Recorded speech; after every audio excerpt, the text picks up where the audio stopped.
आज हम करेंगे graph for zero order and first order reaction. ठीक है जी, ये जो आपका टॉपिक है ये 12th क्लास केमिस्ट्री में केमिकल काइनेटिक्स का है। तो सबसे पहले हम जीरो ऑर्डर रिएक्शन के ग्राफ करेंगे। ठीक है जी, तो सबसे पहले देखिए, consider a hypothetical reaction in which A is reactant और प्रोडक्ट कुछ भी हो सकता है। तो जो आपका रेट है for zero order, that is independent of initial concentration. Rate is directly proportional to a naught, a की पावर जीरो और x की power zero that is equal to one. तो rate is independent of initial concentration. फिर हम graph बना रहे हैं concentration और रेट के बीच में।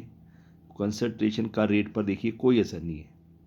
जो ग्राफ है आपका that is parallel to concentration axis. ठीक है, कंसंट्रेशन इंक्रीज कर रहे हैं पर रेट पर कोई असर नहीं है।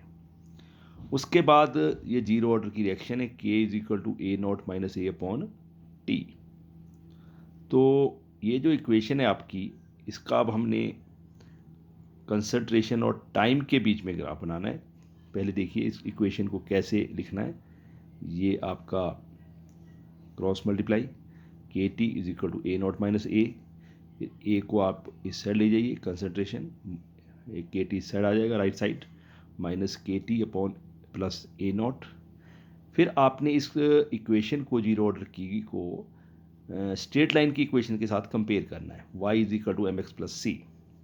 ये आपने ए की कंसंट्रेशन y एक्सिस की साइड ले लेनी है और टाइम आपने एक्स एक्सिस की साइड ले लेना है।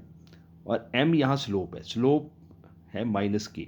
बहुत इंपॉर्टेंट क्वेश्चन है ये, जीरो ऑर्डर के लिए स्लोप क्या है, माइनस के।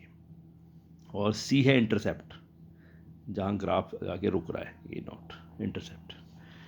फिर आपका टाइम और कंसंट्रेशन का ग्राफ है ये। ठीक है जी, तो स्लोप यहाँ याद रखें माइनस की, वेरी इंपॉर्टेंट। अब हाफ लाइफ पीरियड का भी ग्राफ कर लेते हैं जीरो ऑर्डर के लिए।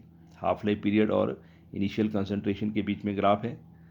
पहले देखिए जो जीरो ऑर्डर रिएक्शन है उसका हाफ लाइफ पीरियड निकालते हैं, K is equal to A naught minus A upon T. ये जीरो ऑर्डर रिएक्शन है, टी को इस साइड जा सकते हैं, तो T is equal to A naught minus A upon K. फिर एट टी हाफ, जब आधे टाइम के बाद ए क्या हो जाएगा, A naught by two, concentration half हो जाएगी। तो इस वैल्यू को आपने इस इक्वेशन में भर देना है। तो टी की जगह T half, A naught, A की जगह minus A naught by two upon K. ये two A naught minus A naught upon two K. तो टू ए नॉट में से ए नॉट माइनस किया तो ये ए नॉट आ जाएगा अपॉन टू के।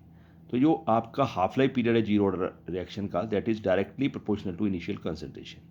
फिर हमने इनिशियल कंसंट्रेशन और टी हाफ के बीच में ग्राफ बनाना है, तो that is directly proportional to A naught. यदि इंक्रीज है तो टी हाफ भी इंक्रीज कर रहा है। ठीक है जी, स्ट्रेट लाइन। अब हम करेंगे फर्स्ट ऑर्डर के ग्राफ। तो फर्स्ट ऑर्डर की जो रिएक्शन है उसमें देखिए rate is directly proportional to concentration. तो यदि कंसंट्रेशन और रेट के बीच में ग्राफ बनाएंगे तो स्ट्रेट लाइन आएगा।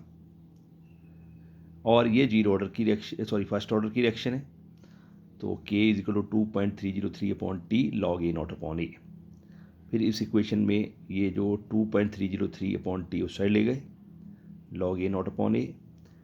फिर आपने log M upon N, log M minus log N. फिर आप लॉग ए को लेफ्ट हैंड साइड ले गए, प्लस का हो गया, ये वाला माइनस का हो गया इस साइड आके, प्लस लॉग ए नॉट।